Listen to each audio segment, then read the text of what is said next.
नमस्कार प्रेक्षकांनो, नशीबवान या मालिकेच्या आजच्या भागात काय घडलं हे आपण पाहणार आहोत. गिरिजा नागेश्वरला धमकी देते की माझ्या बाबांचा ज्याने खून केलाय ना त्याला मी शिक्षा दिल्याशिवाय गप्प बसणार नाही.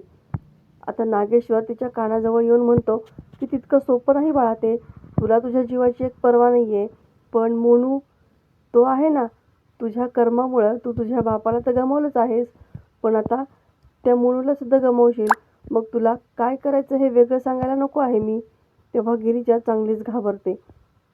नागेश्वर तिच्या या अवस्थेवरती हसतो आणि पुन्हा घायाळ मी हरणी हे गाणं म्हणत तिथून निघून जातो. आता गिरिजा मात्र चांगलीच विचारात पडलेली असते, मनातून घाबरलेली असते. तिने बाबांना तर गमावलंय, पण आता तिला मोनूला गमवायचं नसतं. मग ती देवी आईच्या मंदिरामध्ये येते.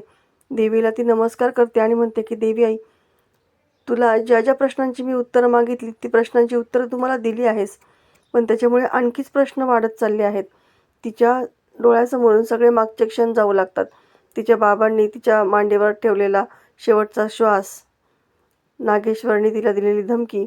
आता ती देवी आईला खूप रडवेली होऊन प्रार्थना करू लागते. तशी ती देवीला ठामपणे सांगते सुद्धा, देवी आई, पण ज्यांनी माझ्या बाबांचा खून केलाय ना, त्यांना मारून टाकलंय ना, त्यांना मी सोडणार नाही. त्यांना शिक्षा दिल्याशिवाय मी गप्प बसणार नाही. आणि ती काही पुढे बोलणार तितक्यात रुद्र तिला पाठीमागून आवाज देतो. तेव्हा ती गप्प बसते आणि डोळे पुसते. रुद्र तिला म्हणतो, अहो गिरिजा, तुम्ही कुठं गेला होतात? मी किती शोधलं तुम्हाला, सगळीकडे शोधलं. आणि देवळातच यायचं होतं तर मग सांगून जायचं ना. खूप काळजीमध्ये होतो अहो आम्ही सगळे. आता गिरिजा रुद्रला सगळं काही सांगायला लागणार तितक्यात तिची नजर सुभानरावकडे जाते आणि ती लगेच गप्प बसते, कारण तिला नागेश्वरचे शब्द आठवू लागतात. रुद्र तिला पुन्हा विचारतो, तुम्हाला इतकं घाबरायला काय झालं? तेव्हा गिरिजा म्हणते, काही नाही, मला बाबांची आठवण आली होती. तेव्हा रुद्र म्हणतो, चला मोनू वाट पाहतोय. आणि सुभानरावसुद्धा म्हणतो, हो ताईसाहेब, मोनू तिकडे वाट पाहतोय. तुम्ही असं न सांगता जात जाऊ नका बरं. मोनूचं नाव घेतल्यानंतर गिरिजा लगेच तडक घराकडे जायला तयार होते. आता रुद्र तिला घेऊन घरी जातो. आता इकडे नागेश्वर घरी येतो आणि चांगलाच गडबडलेला असतो. त्याला कल्पनाच नसते की गिरिजा त्याच्यासोबत अशी काही वागेल. तितक्यात त्याची ही तडफड त्याची बहीण उर्वशी पाहते आणि म्हणते, काय झालं दादासाहेब? तेव्हा नागेश्वर तिला प्रत्येक गोष्ट घडलेली सांगतो.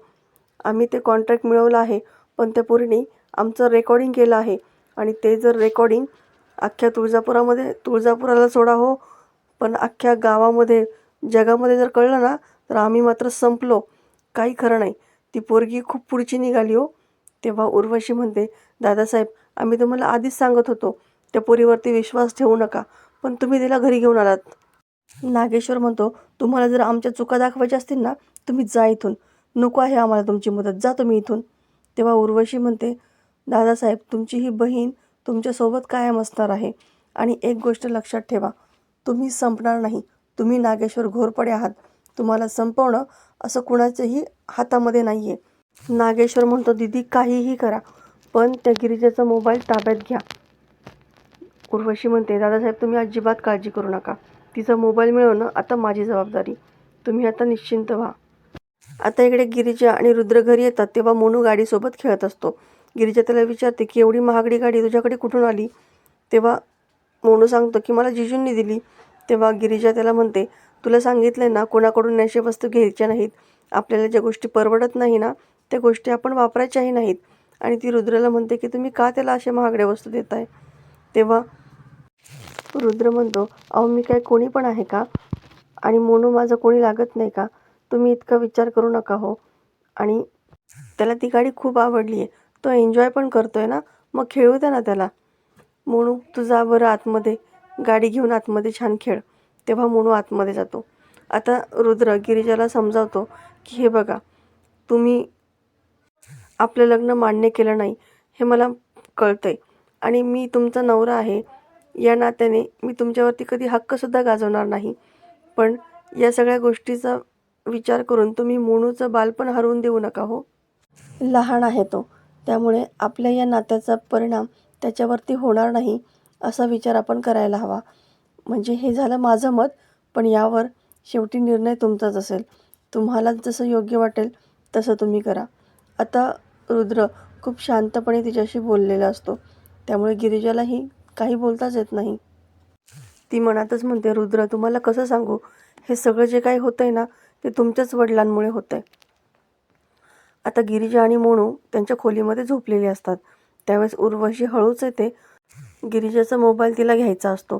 तो तिला सापडतो आणि तो मोबाईल घेऊन जर तिला शंका येते की असा साधा मोबाईल, तरीही ती तो मोबाईल घेऊन नागेश्वरकडे जाते आणि नागेश्वर तिला म्हणतो, हा मोबाईल आहे का तिचा? तेव्हा उर्वशी म्हणते, हो तिथे तर हाच मोबाईल होता, हा गिरिजाचाच मोबाईल आहे आणि तोच मी घेऊन आले. तेव्हा नागेश्वर म्हणतो, अहो हा साधा मोबाईल आहे, याच्यामध्ये काहीसुद्धा नाही आहे.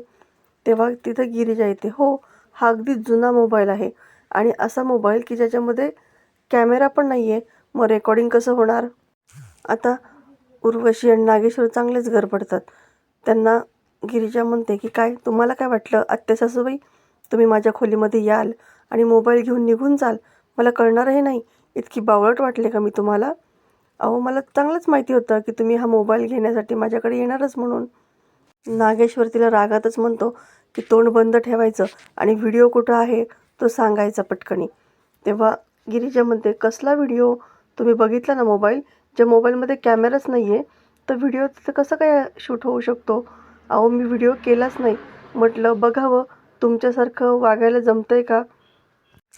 खोटं बोलले मी असं कुठलंच रेकॉर्डिंग केलं नाही. तेव्हा नागेश्वर मात्र प्रचंड चिडतो. आमच्यासारखं वागायला 7 जन्मात तुला शक्य नाही आहे. आणि तो तिचा मोबाईल घेऊन खाली फेकून देतो आणि त्याच्या पायाखाली तो मोबाईलचे खूप तुकडे करतो, चुराच करून टाकतो. तेव्हा गिरिजा त्याला म्हणते, अहो नागेश्वर साहेब बास करा, कितीक राग काढणार त्या मोबाईलवरती? अजून खूप काही घडणार आहे पुढे, त्याच्यासाठी सुद्धा तुमचा थोडासा राग शिल्लक ठेवा. ती दोघांनाही म्हणते की भाऊ बहिणींची चांगली जोडी जमली ना, तुम्हा दोघांचंही सगळं खरं रूप मी जगासमोर आणणार आणि हा शब्द आहे माझा. ती दोघांनाही धमकी देते आणि तिथून निघून जाते. आता उर्वशी म्हणते, ही खूप आता डोक्यावर बसायला लागली आहे, हिचा काहीतरी बंदोबस्त करायलाच हवा. तेव्हा नागेश्वरसुद्धा प्रचंड चिडलेला असतो.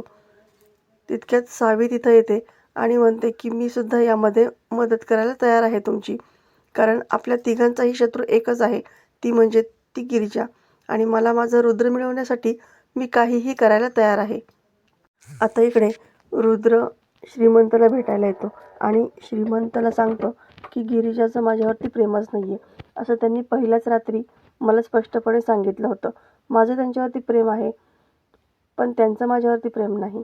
तेव्हा श्रीमंत मोठमोठ्याने हसू लागतो, अरे वा, भल्या भल्यांना हे समजायला वर्ष जातात, पण तुला काही दिवसातच कळलं.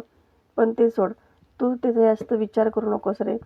आणि त्या दोघांच्या गप्पा चालू असतानाच सावी त्या ठिकाणी येते. तेव्हा श्रीमंत म्हणतो, तुमचं बोलणं चालू द्यात, मी जातो. तो निघून गेल्यानंतर रुद्र सावीशी बोलणं खूप टाळत असतो, पण सावी म्हणते की मला तुझ्याशी काही महत्त्वाचं बोलायचं आहे, प्लीज माझं ऐकून घे. त्यांच्या प्लॅनप्रमाणे सावीला रुद्रला काहीतरी सांगायचं असतं. आता इकडे गिरिजा मोनूला आवाज देते. वासंती विचारते की काय झालं? तेव्हा गिरिजा म्हणते की तुम्ही मोनूला पाहिलं का? वासंती म्हणते, अगं इथं तर खेळत होता आत्ता. मग ती बाहेर जाते आणि सगळीकडे आवाज देऊ लागते. तितक्यात नागेश्वर येतो आणि विचारतो, काय झालं? मोनू सापडत नाही का कुठेच? अगं आत्ताच तो त्या छोट्या गाडीसोबत खेळत होता आणि खेळता खेळता आणि तो तिला असं काहीतरी सांगतो की ज्यामुळे गिरिजा खूपच घाबरते. ती त्याला विचारते की मोनू कुठे आहे? पटकन सांगा की मोनू कुठे आहे? नागेश्वरने आणि सावीने काय सांगितलं असेल हे पाहणं रंजक ठरणार आहे. येणाऱ्या भागामध्ये आपल्याला पाहायला मिळणार आहे की गिरिजा सर्वांसमोर म्हणते की माझ्या बाबांचा खून नागेश्वर घोरपडे यांनीच केला आहे, पण तिच्यावरती कोणी विश्वास ठेवत नाही. आणि इकडे नागेश्वर गिरिजाला एक व्हिडिओ दाखवतो ज्यामुळे गिरिजा खूपच घाबरते. त्यामध्ये मोनूचा वाचवा वाचवा असा आवाजही येत असतो. ती गावभर सगळीकडे मोनूला शोधत फिरते आणि नागेश्वर सर्व गुंडांना सांगतो की त्या दोघांना जिथे असेल तिथं संपवून टाका आणि गुंड त्यांच्या पाठीमागे लागलेले असतात. आता दोघेही देवी आईच्या मंदिरामध्ये येतात आणि खूप घाबरलेले असतात. तेव्हा एक जोगतीन त्या ठिकाणी येते आणि म्हणते की तूच नशीबवान आहेस. हे सगळ्या जगाला दाखवून देण्याची वेळ आली आहे. तर प्रेक्षकांनो, येणारा भाग जबरदस्त आपल्याला पाहायला मिळणार आहे. व्हिडिओ पाहिल्याबद्दल